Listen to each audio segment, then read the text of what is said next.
پاکستان میں سیر و سیاحت کے لحاظ سے ایسے بہت سے مقامات موجود ہیں جو اپنی قدرتی حسن کے بنا پر نہ صرف پاکستان میں بلکہ پوری دنیا میں مشہور ہے۔ پاکستان اور کشمیر کے شمالی علاقے جہاں آسمان کو چھوتے بلند پہاڑوں سے بھرا ہوا ہے، وہاں پر موجود سرسبز و شاداب وادیاں، طاقتور دریا، خوبصورت جھیلیں اور حیرت انگیز جنگلات کی زندگی دنیا بھر میں مشہور ہے۔ آج میں پاکستان میں موجود 10 بہترین قدرتی مقامات جو اپنی حسن کی بنیاد پر دنیا بھر میں مشہور ہے کے بارے میں بات کروں گا۔ میں ہوں باسط راہی اور آپ دیکھ رہے ہیں حقائق انفو یوٹیوب چینل، میرے ساتھ رہیے۔ جی دوستو، اگر آپ نے ابھی تک ہمارا چینل سبسکرائب نہیں کیا ہے تو ہمارا چینل فری میں سبسکرائب کرنے کے لیے سبسکرائب کے بٹن پر کلک کریں اور ساتھ میں اس بیل کے نشان پر کلک کریں تاکہ آپ کو ہماری ویڈیو آسانی سے پہنچ جایا کرے۔ وادی جہلم۔ وادی جہلم کشمیر میں واقع ہے۔ یہ نہ صرف وہاں کے مقامی لوگوں کے لیے بلکہ دنیا بھر کے سیاحوں کے لیے باعث کشش ہے۔ اس وادی کا خوبصورت نظارہ دریائے کرلنگ کا مشرق سے مغرب کی طرف بہنا ہے۔ جب آپ اس دریا کو ہرے بھرے پہاڑوں کی بیچ سے بہتا دیکھیں گے تو خدا کی قدرت کی تعریف کیے بغیر نہیں رہ پائیں گے۔ یہاں لکڑی کے بنے ہوئے خوبصورت گھر اور سرسبز و شاداب چاولوں کے کھیت یہاں آنے والے سیاحوں کی دلچسپی کا اہم مرکز ہے۔ زیارت بلوچستان میں واقع ایک بہت ہی حسین اور خوبصورت ضلع ہے۔ ضلع زیارت اپنے حسین موسم اور آب و ہوا کی بدولت دنیا بھر میں مشہور ہے۔ یہ ایک ایسی جگہ ہے جہاں پہنچ کر ایک نئی زندگی ملتی ہے۔ زیارت کے حسین اور خوبصورت پہاڑ، ہرے بھرے جنگلات، پہاڑوں کے بیچ بہتی ہوئی آبشاریں اور دلکش نظاروں سے بھرپور جھیلیں آپ کو جنت کا تصور پیش کریں گی۔ زیارت میں ایسے بہت سے خوبصورت اور آرائش سے بھرپور ہوٹلز ہیں جہاں سے آپ بآسانی زیارت کی وادیوں سے لطف اندوز ہو سکتے ہیں۔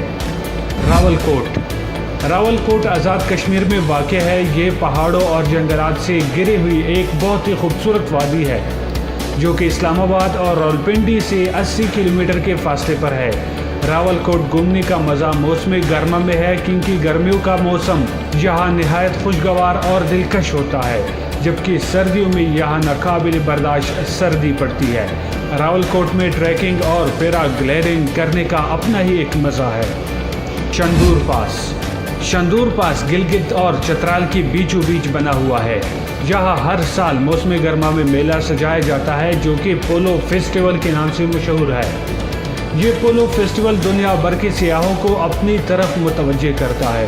شندور پاس میں دنیا کا سب سے بڑا پولو گراؤنڈ واقع ہے جو کہ سمندری سطح سے 3788 میٹر بلند ہے۔ یہاں پہنچنے کے لیے جس راستے سے گزرنا پڑتا ہے وہ برفیلا راستہ ہے۔ موسم سرما میں تو یہ راستہ برف باری کی وجہ سے بند کر دیا جاتا ہے، البتہ گرمیوں کے موسم میں اس راستے پر پگھلی ہوئی برف نہایت ہی حسین اور دلکش منظر پیش کر رہی ہوتی ہے۔ مری۔ جب ہم مری کی بات کرتے ہیں تو دل میں خود بخود حسین احساسات جنم لیتے ہیں۔ مری ضلع راولپنڈی میں واقع ہے۔ یہ موسم گرما میں گھومنے کے لیے بہترین جگہ ہے۔ یہاں کی خوبصورت اور دلکش پہاڑیاں، پانی کے بہتے ہوئے خوبصورت جھرنے، چاروں طرف ہریالی آپ کے لیے جنت کا سما پیش کرتی ہے۔ یہاں پر شاپنگ کے لیے مری کے مال روڈ پر بہت ہی عمدہ دکانیں اور کھانے پینے کے لیے ذائقے سے بھرپور ریسٹورنٹس بھی ہے۔ مری نے اپنے اندر بے شمار حسین اور قدرتی نظارے سمیٹے ہوئی ہے جن میں نتیا گلی، ایوبیا اور کشمیر پوائنٹ قابل دید ہے۔ وادی کیلاش ضلع چترال میں واقع ہے اور یہ وادی سیاحوں کے لیے دلچسپی کا ایک اہم مرکز ہے۔ کیلاش کا مطلب ایک پرانی یونانی تہذیب ہے۔ یہاں کے لوگ پرانے قبیلے، مذہب اور تہذیب سے تعلق رکھتے ہیں۔ یہاں کے لوگ دریا اور نہر کے کنارے پتھروں پر چھوٹے چھوٹے گھر تعمیر کر کے قبیلوں کی شکل میں رہتے ہیں۔ وادی کیلاش کے لوگ بہت مہمان نواز اور خوش اخلاق ہوتے ہیں۔ آپ جب بھی یہاں جائیں گے تو یہاں کے لوگوں سے مل کر بہت خوش ہوں گے۔ وادی ہنزا گلگت بلتستان کے علاقے میں ایک پہاڑی وادی ہے۔ ہنزا کی وادی دریائے ہنزا کی شمال مغرب پر 2500 میٹر کی بلندی پر واقع ہے۔ وادی ہنزا ان حسین اور دلکش وادیوں میں سے ایک ہے۔ یہاں گھومنے پھرنے کے لیے بھی ایسے بہت ہی خوبصورت مقامات ہیں جن سے آپ بہت لطف اندوز ہوں گے۔ ان خوبصورت مقامات میں رکا پوشی base camp, Dinar base camp, Hopper glacier, Abbottabad جھیل اور نگر وادی دیکھنے کی قابل ہے۔ وادی نیلم۔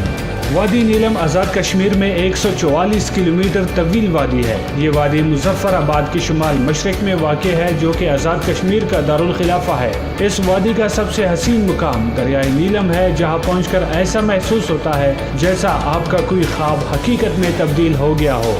دریا کے دونوں طرف ہرے بھرے جنگلات اور بلند و بالا حسین پہاڑ اس وادی کی خوبصورتی میں چار چاند لگا دیتے ہیں۔ اس وادی کی اور بھی ایسے مقامات ہیں جو قابل دید ہے، جن میں 8 مقام کٹن، جاگرن، نیلم، نوری ٹاپ اور سرگون اور ہلمت سر فہرست ہے۔ وادی سوات۔ وادی سوات کا نام آتے ہی آنکھوں کے گرد ایک حسین منظر گردش کرنے لگتا ہے۔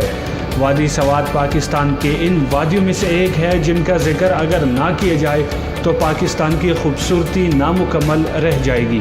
وادی سوات دریائے سوات سے اوپری سطح پر واقع ہے۔ یہ ایک بہت ہی خوبصورت اور دلکش وادی ہے۔ جو مقامات یہاں قابل دید ہے ان میں نہر مہوڈن اور وادی مہوڈن، ملام جبہ، مدین اور وادی کلام سب سے اہم ہے۔ وادی سوات کو بیشتر سیاح چوٹا سوئٹزرلینڈ بھی کہتے ہیں۔ وادی کغان۔ وادی کغان ضلع منسہرہ میں شمال مشرق میں واقع ہے۔ کغان کی وادی نہ صرف پاکستانی سیاحوں کو اپنی طرف متوجہ کرتی ہے بلکہ غیر ملکی سیاح بھی یہ وادی گھومنے کے لیے دور دور سے آتے ہیں۔ ہمالیہ کے پہاڑوں پر چڑھ کر جب نیچے کی طرف کغان کی وادی کو دیکھتے ہیں تو ایسا محسوس ہوتا ہے جیسے آپ بادلوں پر بیٹھے ہوئی جنت کی سیر کر رہے ہو۔ اس وادی کے وہ مقامات جو آپ کی توجہ کا اہم مرکز بن سکتے ہیں ان میں وادی شوگران، جھیل سیف الملوک، آنسو جھیل، ملکہ پربت پہاڑی اور بابو سرپاس شامل ہے۔